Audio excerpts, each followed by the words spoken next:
Part time traders, full time ட்ரேடர்ஸ்னு இருப்பாங்க. இப்போ ரெண்டு பேருமே என்ன மாதிரி வந்து டாக்ஸ் ஃபைலிங் பண்ணணும் சார்? உங்களோட F&O டேர்ன் ஓவர் கால்குலேஷன்ன்றது ஆக்சுவலி ஆடிட்டர்ஸ்குள்ளே கொஞ்சம் ஒரு சலசலப்பு கான்வர்சேஷன்லாம் இருந்து அதுக்கு நிறைய ஷேர் வாங்கி வித்துருக்கீங்க, அதுல லாபம், ஆனா F&Oல லாஸ். ஓகே, அதையுமே ஆஃப்செட் பண்ணிக்கலாம். ஸோ இந்த டாக்ஸ் ஃபைலிங்ல இல்லைன்னா டாக்ஸ் கட்டுறதுல என்ன மாதிரி மிஸ்டேக்ஸ் மேக் பண்ணாங்க?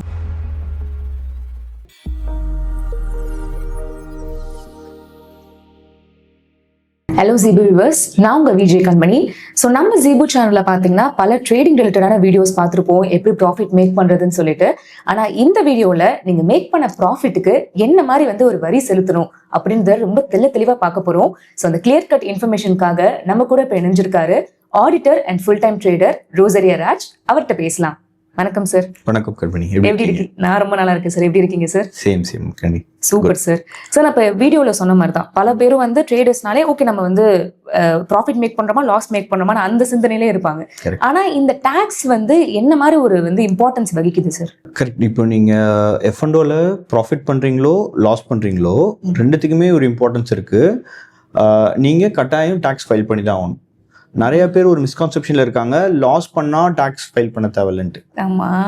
ஸோ அது வந்து நீங்க லாஸ் அந்த பர்டிகுலர் டியூ டேட்குள்ள நீங்க ஃபைல் பண்ணலன்னா அடுத்த வருஷம் நீங்க அந்த லாஸ் எல்லாம் எடுத்து நீங்க அடுத்த வருஷம் ப்ராஃபிட் பண்றீங்கன்னு வச்சுக்கோங்க, இந்த லாஸ் ஆஃப்செட் பண்ணி நீங்க நில் டாக்ஸ் கூட கட்ட வாய்ப்பு இருக்கு. ஆனா நீங்க இதை ஃபைல் பண்ணாம விட்டுட்டீங்கன்னா அடுத்த வருஷம் இந்த லாஸை நீங்க எடுத்துட்டு போய் அதை செட் ஆஃப் பண்ண முடியாது. So set off and carry ஃபார்வர்ட்னு ஒரு தனி ப்ரொவிஷன்ஸ் இருக்கு, அதுக்கு அதை டீட்டெயிலாக பேசுவோம். பட் இதுதான், ஸோ நீங்க இன்கம் பண்றீங்களோ லாஸ் பண்றீங்களோ கட்டாயம் நீங்க வருமான வரி தாக்கல் செஞ்சாகணும். ஸோ ப்ராஃபிட் அண்ட் லாஸ் இது ரெண்டுத்துக்குமே டிஃபரன்ஸ் சொன்னீங்க. இப்போ part time traders, full time ட்ரேடர்ஸ்னு இருப்பாங்க. இப்போ ரெண்டு பேருமே என்ன மாதிரி வந்து டாக்ஸ் ஃபைலிங் பண்ணணும் சார்? ஓகே, இது ஒரு வேலிடான கொஷின். பட் ஆனால் இன்கம் டேக்ஸ் ப்ரொவிஷன்ஸ் பிரகாரம் நீங்கள் பார்ட் டைம் ட்ரேடரா ஃபுல் டைம் ட்ரேடரானு அதுக்கு எந்த ஒரு டிஃப்ரென்ஸுமே கிடையாது. நீங்கள் F&O ட்ரேடிங் பண்ணீங்கனாலே நீங்கள் டேக்ஸ் ஃபைல் பண்ணி ஆகணும்.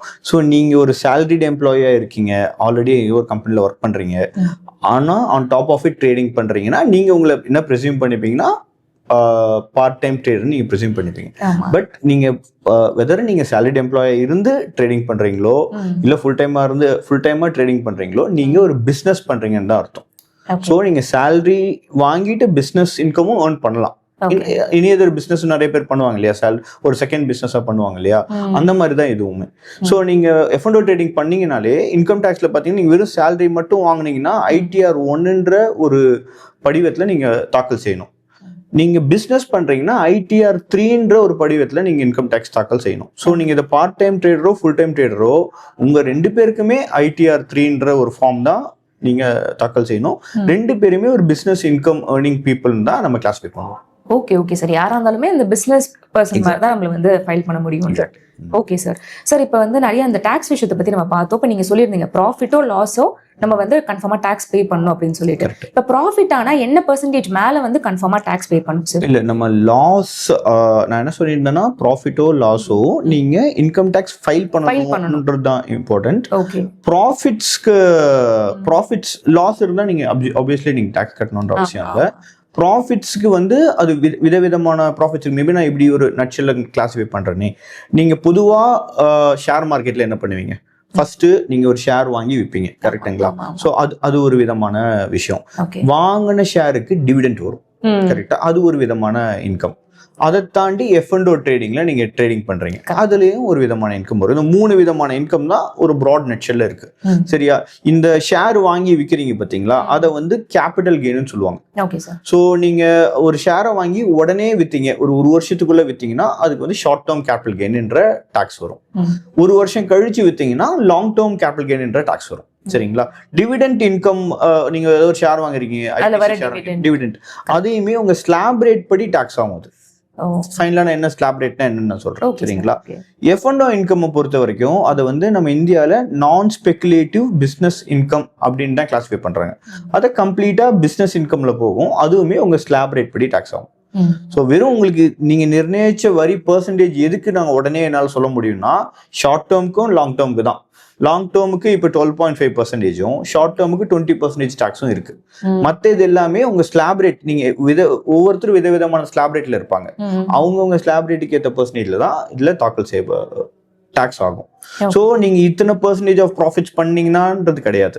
நீங்க உங்க எல்லா வருமானத்தையும் கிளப் பண்ணிட்டு இந்த கேபிட்டல் கெயின் மட்டும்தான் ப்ரீ டிஃபைன்டு ரேட்ல டாக்ஸ் ஆகும் ஒழிய மற்ற எல்லா வருமானத்தையும் நீங்க கிளப் பண்ணி லாஸ் எல்லாம் கழிச்சு செட் ஆஃப் பண்ணி ஒரு அமௌண்ட் வரும் பார்த்தீங்களா, அதை ஸ்லாப் ரேட் வாரியா உங்களுக்கு டாக்ஸ் வந்து விதிப்பாங்க.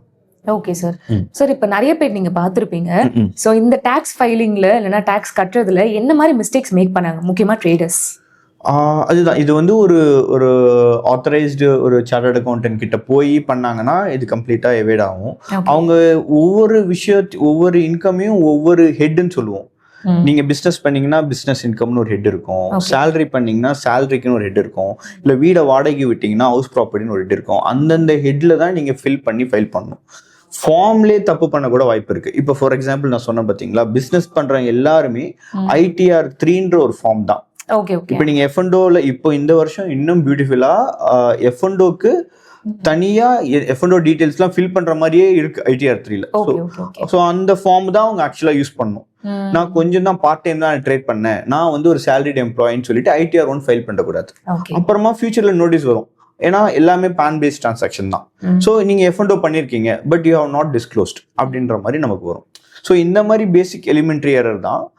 If you are already well versed, well and good, or you can consult a good chartered accountant who can do this job for you. Okay sir. இப்போ பல பேர் வந்து டூ இட் யுவர் செல்ஃப் மாதிரி வந்து ட்ரேடிங்லயும் சரி இல்ல இப்போ ஸ்டாக்ல இன்வெஸ்ட் பண்றது அப்படி பண்ணிட்டு இருக்காங்க. ஸோ அவங்களும் இந்த மாதிரி இப்போ ஒரு ப்ராப்பர் CA வந்து அணுகி இது மாதிரி பண்ணணுமா, இல்ல அவங்களே ஏதாவது டாக்ஸ் ஃபைல் பண்ண முடியுமா சார்? அதுதான், இதே தான் அவங்களுக்குமே அப்ளிகபிள். நீங்க எல்லா ஹெட்டையும் ப்ராப்பரா இப்போ நிறைய போர்ட்டல்ஸும் வந்துருச்சு. ஸோ நீங்க ப்ரீடிஃபைன்டா நீங்க எல்லாம் அதுல கேட்குற கொஸ்டின்ஸ்க்குலாம் நீங்கள் ஆன்சர் பண்ணிட்டீங்கன்னா இட் வில் பி ப்ரீடிஃபைன்டா அது ஃபைல் பண்ணிடும். பட் இதில் என்ன நுனான்சஸ்னா, நீங்கள் சில விஷயம்லாம் நீங்கள் சின்ன சின்ன டாக்ஸ் பிளானிங் பண்ண வேண்டியிருக்கும், சிலதெல்லாம் லிட்டில் காம்ப்ளிகேட்டடாக இருக்கும். அந்த ஸ்பெசிஃபிக்கலி F&O, உங்களோட F&O டேர்ன் ஓவர் கால்குலேஷன்ன்றது ஆக்சுவலி ஆடிட்டர்ஸ்குள்ளே கொஞ்சம் ஒரு சலசலப்பு கான்வர்சேஷன்லாம் இருந்து அதுக்கு நிறைய பிகாஸ் அது ஒரு இன்டர்பிரிட்டேஷன் ஆஃப் லா ஆகும். கைடன்ஸ் நோட் ICAன்னு சொல்லுவாங்க, CA இன்ஸ்டிடியூட்டோட பாடி, அவங்க நிறைய கைடன்ஸ் நோட் விட்டுருக்காங்க அதை எப்படி தெளிவுபடுத்தி பண்ணலான்னு. ஸோ இந்த மாதிரி நுனான்சஸ்லாம் ஒரு common need not know also. So அவங்களுக்கு அது தெரிய வாய்ப்பு இல்லை. ஸோ இந்த மாதிரி நீங்க if you are doing it as large scale, definitely it is advisable for to reach a right professional. Okay sir. Sir எப்பவுமே ஒரு விஷயம் ஃபர்ஸ்ட் டைம் தெளிவாக தெரிஞ்சிருச்சுன்னா நம்ம அதை தப்பு பண்ண மாட்டோம் சார். ஸோ இப்போ ஃபியூச்சர் அண்ட் ஆப்ஷன்ஸ் நிறைய பேர் இப்போ பண்ணிட்டு இருக்காங்க. ஸோ அப்படி பண்றப்போ என்ன மாதிரி விஷயம் வந்து டாக்ஸ்ல ஃபைல் பண்றப்போ உங்களுக்கு பெரிய ஒரு பிரச்சனையா வருது என்னென்ன? இந்த ஒன்று மேஜரா நான் என் ப்ராக்டிஸ்ல பார்த்தது, லாஸ்ன்றது ஓகே லாஸ் தானே இந்த வருஷம் அப்படின்னு விட்டுறாங்க. லாஸ் பத்தி நான் மேபி ஒரு 2 லைன் விரிவா சொல்றேன். உங்களுக்கு ஒரு லாஸ் நீங்க பண்றீங்க இந்த வருஷம்னா, அந்த லாஸை இந்த வருஷம் வேற இன்கம்லாம் வந்து சேலரியில நீங்க ஆஃப்செட் பண்ணிக்க முடியாது. சரியா? நீங்க 2 பிசினஸ் பண்றீங்கன்னு வச்சுக்கோங்க. ஒரு பிசினஸ்ல 1 லட்ச ரூபா ப்ராஃபிட், F&Oல 1 லட்ச ரூபாய் லாஸ். இது ரெண்டுத்தையும் நீங்க கழிச்சுக்கலாம். கழிச்சுக்கிட்டு உங்களுக்கு நீங்க எந்த டாக்ஸுமே கட்ட தேவையில்ல. சரியா? இல்ல கேபிட்டல் கெயின்ஸ் நிறைய ஷேர் வாங்கி வித்திருக்கீங்க, அதுல லாபம், ஆனா F&Oல லாஸ், அதையுமே ஆஃப்செட் பண்ணிக்கலாம். இந்த வருஷம் நீங்க எந்த ஹெட்ல வேணா ஆஃப்செட் பண்ணிட்டு மீதிக்கு டாக்ஸ் கட்டினா போதும். இது ஒண்ணு. இல்ல இந்த லாஸ் நீங்க இந்த வருஷம் ப்ராப்பரா டியூ டேட்ல ஃபைல் பண்ணிட்டீங்கன்னா அடுத்த வருஷம் ப்ராஃபிட்ல கூட இந்த லாஸை நீங்க கழிச்சுக்கிட்டு அதுக்கு டாக்ஸ் கட்டலாம். சரியா? இந்த அவேர்னஸ் அந்த நிறைய பேருக்கு இருக்கிறதே இல்லை. லாஸ் தானே, இதை திரும்ப ஏன் ஃபைல் பண்ணிக்கணும்னு இதை நிறைய பேர் மிஸ் பண்ணிடுறாங்க. டியூ டேட்டுக்கு அப்புறம் வந்து இந்த அவேர்னஸ் நீங்க டியூ டேட்டுக்கு அப்புறம் ஃபைல் பண்ணாலும் இந்த பெனிஃபிட் கிடைக்காது. அடுத்த வருஷம் உங்களுக்கு கேரி ஃபார்வர்ட் ஆகாது. ஸோ இந்த உங்களோட லாஸ் இந்த வருஷம் பண்ண லாஸ் நீங்க அதுக்கப்புறம் 8 வருஷம் உங்களோட ப்ராஃபிட்ஸை அடுத்துக்கப்புறம் பிசினஸ் இன்கம், அடுத்த வருஷம் பிசினஸ் இன்கம் மட்டும் தான் பண்ண முடியும். ஸோ 8 வருஷம் you can utilise this loss. So இந்த அவேர்னஸ் பேசிக்கலி நிறைய பேர் மிஸ் பண்றாங்க. இதே மாதிரி ஃபார்ம் தப்பா படுறது. ஃபார்ம்ல என்ன தப்பு பண்றாங்க? அதுதான், இப்போ salaried employee-னா ITR 1 நினைச்சுக்கிறாங்க. நீங்க F&O பண்ணீங்கனால ITR 3 தான். நம்ம ஒரு 4-5 வாட்டி சொல்லிட்டு சொன்னால ITR 3 தான் அவங்க பண்ணுவாங்கன்னு நினைக்கிறேன். ஸோ இந்த மாதிரி சின்ன சின்ன பேசிக் விஷயம் தான். சார் இப்போ ஃபுல் டைம் ட்ரேடர்ஸா இருக்கிறாங்கன்னா அவங்க வந்து இப்போ பிசினஸ் எக்ஸ்பென்சஸ்ல இந்த நம்ம ட்ரேடிங் பண்ற எக்ஸ்பென்ஸ்லாம் ஆட் பண்ணிக்கலாமா சார்? ஃபார் எக்ஸாம்பிள் லேப்டாப் ஆகட்டும், இன்டர்நெட் ஆகட்டும், இதெல்லாம் அதுல வந்து செலுத்த முடியுமா? கண்டிப்பா கண்டிப்பா அதுதான் நான் திருப்பியும் சொல்றேன். there is no classification like you are a full time trader or a part time trader. You are a trader, that's it. So இங்க வந்து உங்களை எல்லா எக்ஸ்பென்ஸ் நான் சும்மா ஒரு நேம் சேக் நான் ஒரு 4-5 லிஸ்ட் பண்றேன்னு வச்சுக்கோங்களேன், just for an awareness. ஏன்னா இதெல்லாம் அவங்க யோசிச்சுட்டு போட மாட்டாங்க. ஒரு ட்ரேடிங் நீங்க பண்றீங்கன்னா எங்க பண்றீங்க, ஒரு இடத்த வாடகைக்கு எடுத்து பண்றீங்கன்னா அங்க வாடகை கொடுத்து தானே பண்றீங்க, அந்த வாடகை நீங்க கிளைம் பண்ணலாம். சரியா? இபி பில் கட்டுறீங்க, வீட்லயே உட்காந்து பண்றீங்கன்னா you need to clear classification. நீங்க மேபி ஃபர்ஸ்ட் ஃப்ளோர் ஃபுல்லா தனி மீட்டர் வச்சு நீங்க பண்றீங்க, இது வந்து ட்ரேடிங்க்கு மட்டும்தான் அப்போர்ஷன் பண்ண முடியும்னா that also you can claim. நீங்க இன்டர்நெட் இல்லாம பண்ணிட முடியுமா ட்ரேடிங்? இப்போ இருக்கிறது யாருமே இப்போ அந்த பழைய காலத்து ட்ரேடிங் எல்லாம் பண்ணல. ஸோ இன்டர்நெட் கண்டிப்பா தேவை. உங்களுக்கு ஆன் யுவர் பிஹாஃப் நீங்க எல்லா நேரமும் உட்கார முடியாது. நீங்க ஒரு எம்ப்ளாயி பண்ணி நீங்க அந்த ட்ரேடிங் பண்றீங்க, அந்த எக்ஸ்பென்ஸ் நீங்க கிளைம் பண்ணிக்கலாம். ட்ரேடிங் வியூ நிறைய சாஃப்ட்வேர்ஸ்லாம் இருக்கு ட்ரேடிங்க்கு ரிலேட்டடா. ஸோ அந்த சாஃப்ட்வேர்ஸ் எல்லாம் நீங்க யூஸ் பண்றீங்கன்னா அந்த சாஃப்ட்வேர் நீங்க வாங்கின காசையுமே உங்களோட டோட்டல் நீங்க வந்து ப்ராஃபிட்ஸ்ல இதெல்லாம் கழிச்சிக்கலாம். எஸ்டிடி வரும், ஸ்டாம்ப் டியூட்டி வரும், இது எல்லாமே கழிச்சு மீதி வர ப்ராஃபிட்டுக்கு தான் நீங்க டாக்ஸ் கட்டணும். ஸோ இதுதான் இந்த அவேர்னஸ்லாம் ப்ரொஃபஷனல்ஸ்க்கு டே டு டே ஸ்ட்ரீம்ல இருக்கும். ஸோ நீங்க 1-2 மிஸ் பண்ண சான்ஸ் இருக்கு. சரியா? ஸோ அதுதான் இந்த மாதிரி என்னென்ன ஒரு ட்ரேட் பண்ணி நீங்க ப்ராஃபிட் பண்றதுக்கு உங்களுக்கு எதெல்லாம் ஆன்சிலரியா உதவியா இருக்கோ அது எல்லாமே நீங்க கிளைம் பண்ணிக்கலாம். பட் நீங்க அதுக்காக நான் லஞ்ச் சாப்பிட்டேன் அப்பதான் எனக்கு அதை வச்சுதான் நான் ட்ரேட் பண்ணேன் அப்படி நீங்க இரேஷனலா இருக்கக்கூடாது. உங்களுக்கு ட்ரேடிங்க்கு அது டைரக்ட்லி ரிலேட்டடா இருந்திருக்கணும். அந்த எல்லா எக்ஸ்பென்ஸுமே நீங்க கிளைம் பண்ணிக்கலாம். ஈவன் நீங்க லேப்டாப் யூஸ் பண்றது, மொபைல் யூஸ் பண்றது, அதுக்கான டெப்ரிசியேஷன் நீங்க போடுறது எல்லாமே நீங்க கிளைம் பண்ணிக்கலாம். ஓகே. ஆனா இது கேட்கறப்பே ரொம்ப ஒரு சூப்பர் ஆப்பர்ச்சுனிட்டி மாதிரி இருக்கு. ஆனா நிறைய பேர் இது பண்ண மாட்டாங்களே. சரி, எதனால அவேர்னஸ் இல்லைன்றது ஓகே, பட் ஏன்? அதுதான் வந்து இப்போ ஒன்னு ரீசன் வந்து இப்போ அவங்களுக்கு இந்த ட்ரேடிங்னாலே அவங்களுக்கு அந்த இது மட்டும்தான் எடுத்துக்க முடியும், அந்த ப்ரோக்கரேஜ் எஸ்டிடி அப்படிதான் கழிச்சிக்க முடியும்னு நினைக்கிறாங்க. அவங்க யூஸ் பண்ற லேப்டாப்பா இருக்கட்டும், இபியா இருக்கட்டும், ரெண்டா இருக்கட்டும், சேலரியா இருக்கட்டும், இபி கூட பண்ண முடியுமா? எல்லாமே பிகாஸ் அந்த ஃபெசிலிட்டி இருக்கிறதுனால தானே. ஸோ இப்போ ஒரு பிரைவேட் லிமிடெட் கம்பெனியா வச்சிருக்கவங்களுக்கு இதெல்லாம் தானாவே வரும். இப்போ நம்ம நிறைய இண்டிவிஜுவல் ட்ரேடர்ஸ்னால இந்த அவேர்னஸ் இருக்காது. So if they are meeting out right professional they will be definitely guiding on this. Sir, ஒரு ட்ரேடருக்கு வந்து டாக்ஸ் ஆடிட் உண்மையிலேயே கட்டாயமா? எதனால அப்படி சொல்றாங்க சார்? ஓகே, இதுவுமே ரொம்ப இம்பார்ட்டன்ட் கொஷின் இப்போ இந்த டாக்ஸ் ஃபைலிங் சீசன்ல. ஸோ ஃபர்ஸ்ட் டாக்ஸ் ஆடிட்னா என்ன அப்படின்னா எதுக்கு அப்படின்னா, நீங்க இப்போ சில இன்ஃபர்மேஷன் நீங்க கவர்மெண்ட்டுக்கு தரீங்க. என்ன தரீங்க? இதுதான் என்னோட இன்கம், இதெல்லாம் என்னோட எக்ஸ்பென்ஸ் இப்படின்னு போட்டு தரீங்க. இதை யாராவது செக் பண்ணுமா? செக் பண்ற ஓகே, எல்லாருக்கும் செக் பண்ணுமான்றது அடுத்த கொஸ்டின். கரெக்டா? எல்லாருக்கும்னா நிறைய எவ்வளவோ ட்ரேடர்ஸ் இருக்காங்க, சின்ன ட்ரேடர்ஸ் இருக்காங்க. ஸோ அதுல அவங்களுக்கு செக் பண்ணி அதுல இவ்வளவு வருமான இழப்பு நடந்திருக்குன்னு கண்டுபிடிச்சு சொல்றதுக்கு கவர்மெண்ட்டுக்கு லாஸ். ஏன்னா அதுல கண்டுபிடிச்சு அதுல வர வரியே கம்மி. ஸோ ஏதோ ஒரு த்ரெஷ்ஹோல்டு முடிவு பண்ணணும். இந்த த்ரெஷ்ஹோல்டுக்கு மேல இருக்கிறவங்கள நம்ம டீட்டெயிலா செக் பண்ணணும் அப்படின்ற ஒரு விஷயம் தான் டாக்ஸ் ஆடிட். அது இப்போ இந்தியால as we speak என்னன்னா 1 கோடி ரூபாய்க்கு மேல turn over, F&O turn over நீங்க பண்ணிருந்தீங்கன்னா, இப்போ நம்ம F&O பத்தி பேசுறோம், எனி பிசினஸ்க்கு அதே தான் அப்ளிகபிள். 1 கோடி ரூபாய்க்கு மேல டர்ன் ஓவர் இருந்ததுன்னா அவங்க டாக்ஸ் ஆடிட்ல வரலாம். சரியா? இன்னொரு த்ரெஷ்ஹோல்டு இருக்கு, 10 கோடிக்கு மேல இருந்தாதான் நீங்க டாக்ஸ் ஆடிட்ல வரலாம். இது ரெண்டுத்துக்கு என்ன டிஃபரன்ஸ்? ஏன் யார் யாருக்கு 1 கோடி, யார் யாருக்கு 10 கோடினா, நீங்க பண்ற 95% ஆஃப் த டிரான்சாக்ஷன் டிஜிட்டலா இருக்கும். எல்லாமே பேங்க்ல இருக்கும். நீங்க கேஷ் வாங்கின இதை பண்ண நிறைய கேஷ் புழக்கத்துல பண்ற பிசினஸ்க்கு எல்லாமே 1 கோடி தான். சரியா? ஆனா நீங்க 95% ஆஃப் த டிரான்சாக்ஷன் டிஜிட்டலா தான் பண்ணிருக்கீங்கன்னா அவங்களுக்கு டர்ன் ஓவர் லிமிட் வந்து 10 கோடி.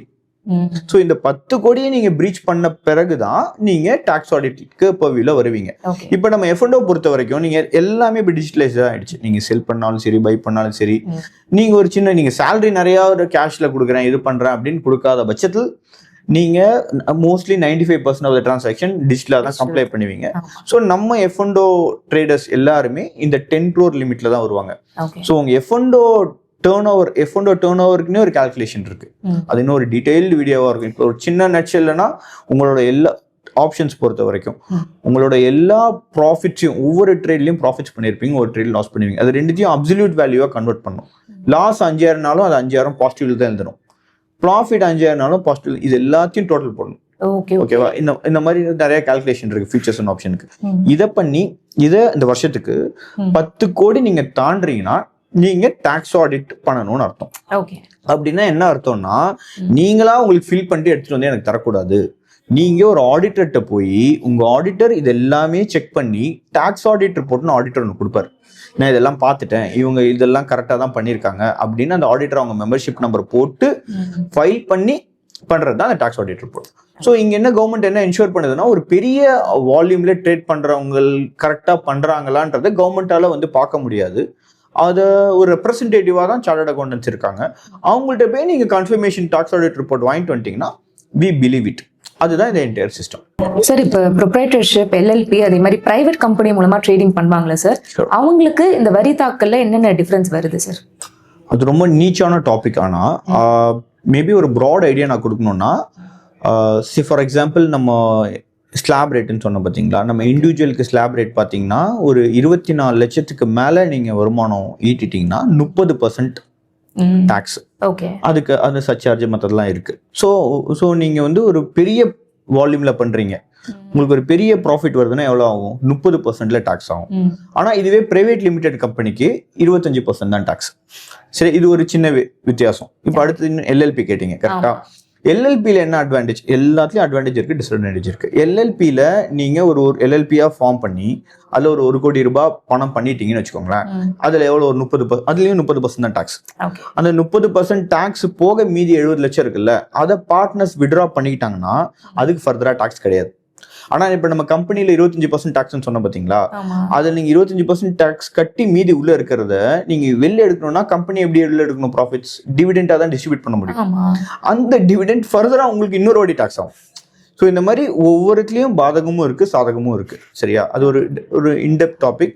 பட் நான் ஒரு சின்ன தம்புரல் கொடுக்கணும்னா, நீங்கள் உங்களோட ட்ரேடிங் கேபிட்டல் அட்லீஸ்ட் ஒரு 2 CR க்கு மேலே இருந்தால் பிரைவேட் லிமிடெட் கம்பெனி பற்றி நீங்கள் யோசிங்க. அதில் நிறைய அட்வான்டேஜஸ் இருக்குது. நாங்கள் டீட்டெயிலாக நம்ம ஒரு ப்ரொஃபஷனல் அணுகுனீங்கன்னா டீட்டெயிலாக சொல்லுவாங்க. பட் அதுக்குள்ளே இருக்கிற பட்சத்தில் உங்கள் ட்ரேடிங் டேர்ன் ஓவருமே ரொம்ப கம்மியாக தான் வரும். அப்படி இருக்கிற பட்சத்தில் நீங்கள் அந்த ப்ரைவேட்லி வேணால் நிறைய கம்ப்ளைண்ட்ஸ் சார்ஜஸ் இருக்குது. அதில் நீங்கள் ஒரு கம்பெனி ஃபார்ம் பண்ணணும், அதுக்கு ஆர்ஓசின்னு இன்னொரு இது இருக்குது. அங்கே நீங்கள் நிறையா கம்ப்ளைண்ட்ஸ் குவார்டர்லி ஒன்று பண்ணணும், வருஷத்துக்கு ஒரு வாட்டி பண்ணணும். அந்த சார்ஜஸ்லாம் நீங்கள் கவர் பண்ணணும்னா நீங்கள் அவ்வளோ பெரிய ப்ராஃபிட்ஸ் பண்ணணும். ஸோ அதுக்கு ஒரு மினிமமா ஒரு 2 கோடியாவது உங்க கேபிட்டல் இருக்கிற பட்சத்தில் நீங்க அதை அணுகலாம். அதர்வைஸ் நீங்க இண்டிவிஜுவல் இதுலேயே பண்றதே கரெக்டான விஷயம். Okay sir. ஸோ டாக்ஸ் பத்தி பல விஷயங்கள் பேசணும். இப்போ 2026ல அதாவது வந்து ட்ரேடர்ஸ் மட்டும் இல்லாம ஒரு லேமேன் கூட இந்த டாக்ஸோட விஷயம் தெரிஞ்சிருக்கணும் அப்படின்னா என்னவா இருக்கும் சார்? அது அதான் லேமேனுக்கு நான் சொல்ல வேண்டிய விஷயம், திருப்பியும் அதே தான் ரீஐட்ரேட் பண்ணுவேன். நீங்க வந்து டியூ டேட்குள்ள உங்களோட இன்கம் டேக்ஸ் விஷயத்தை தாக்கல் பண்ணுங்க, லாஸோ ப்ராஃபிட்டோ தாக்கல் பண்ணுங்க. இருக்கிற எல்லா வருமானத்தையும் டிஸ்க்ளோஸ் பண்ணி இதை ஏன்னா எல்லாமே பேன் பேஸ்ட், அதுவும் F&O பொறுத்த வரைக்கும் எல்லாமே ட்ராக்கிங் தான். ஸோ எல்லாத்தையுமே டிஸ்க்ளோஸ் பண்ணுங்க. எக்ஸ்பென்ஸுமே எது லெஜிட்டிமேட்டாக இருக்கோ எல்லாத்தையுமே நீங்கள் காட்டலாம். ஸோ இதுதான் நான் கொடுக்குற suggestion. Okay sir, thank you for this conversation. நிறைய டாக்ஸ் ரிலேட்டட் ரொம்ப பிகினர் கொஸ்டின் தான் இருந்துச்சு. பட் ஆனால் இது வந்து பல பேருக்கு வந்து கேள்விகளாக இருந்துச்சு. ஸோ அதுக்கு ரொம்ப தெளிவான விளக்கம் கொடுத்ததுக்கு ரொம்ப நன்றி sir. My pleasure. And GB viewers, இந்த வீடியோ உங்களுக்கு யூஸ்ஃபுல்லாக இருக்கும் நம்புறேன். இதே மாதிரி வேறு ஏதாவது டாபிக் நாங்கள் பேசணும்னு நினச்சிங்கன்னா ஜிபி யூடியூப் சேனல் கீழே கமெண்ட் பண்ணுங்க. இதே மாதிரி வீடியோஸ் பார்க்க ஜிபி யூடியூப் சேனலை சப்ஸ்கிரைப் பண்ணிக்கோங்க. தேங்க்யூ.